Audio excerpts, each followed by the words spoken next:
Bonjour, aujourd'hui le lien avec les canidés, la famille des canidés, chiens, loups, renards, coyotes et autres. J'ai choisi ces quatre-là.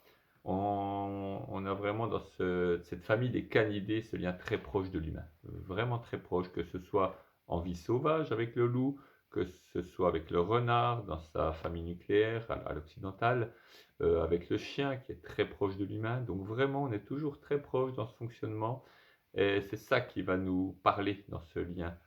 Donc, liez-vous bien avec les canidés et voyez bien ce que ça répercute en vous, ce que ça appelle en vous. Ça va automatiquement, assez automatiquement, mettre en relief vos relations sociales, votre vie, votre manière de faire, d'être, vraiment d'avoir vos relations. Avec le loup, par exemple, vous allez avoir un enseignant, vous allez avoir un animal qui va vous apprendre la juste façon d'être un humain. Il n'est pas pollué par le mental comme nous, il nous montre ce que devrait être notre vie au plus juste, parce que son fonctionnement est très très identique à l'humain, vraiment. Donc apprenez cela avec le loup, apprenez cet enseignement.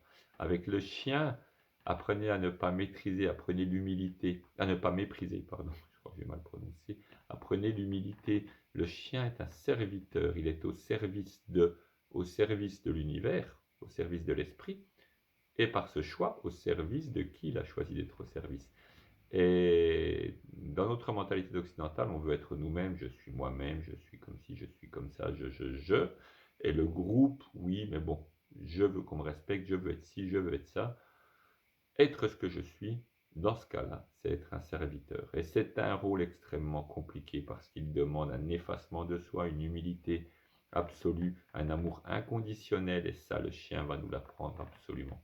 C'est très difficile à suivre, très très compliqué pour nous, et c'est pour ça que c'est bien.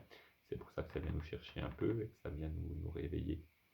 Et puis, bah oui, vraiment cet amour inconditionnel, et puis cette vie présente. Un chien, il vit, il joue, il est dans son moment présent, complètement dans son moment présent. Il ne va pas faire des plans sur la comète ou des choses comme ça.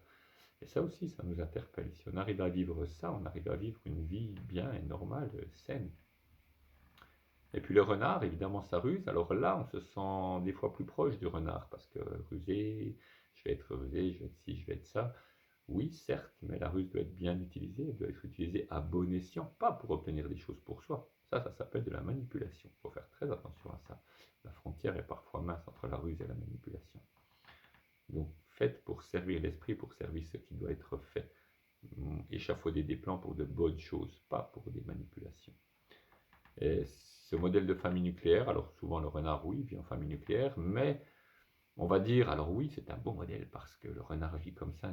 On va trouver 50 autres modèles, on trouvera 50 autres exemples d'animaux qui vivent autrement. Donc c'est un modèle, c'est une manière, voilà, qui convient, qui ne convient pas, qui est bien, qui n'est pas bien. Ça dépend des époques, ça dépend des personnes, ça dépend des liens, ça dépend de mille choses. Posez-vous vraiment les questions.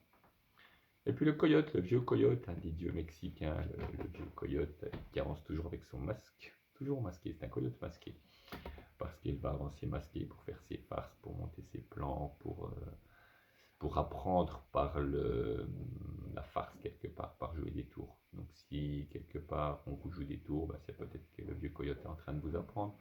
Faites-y attention. Donc apprenez bien avec les candidats. Au revoir.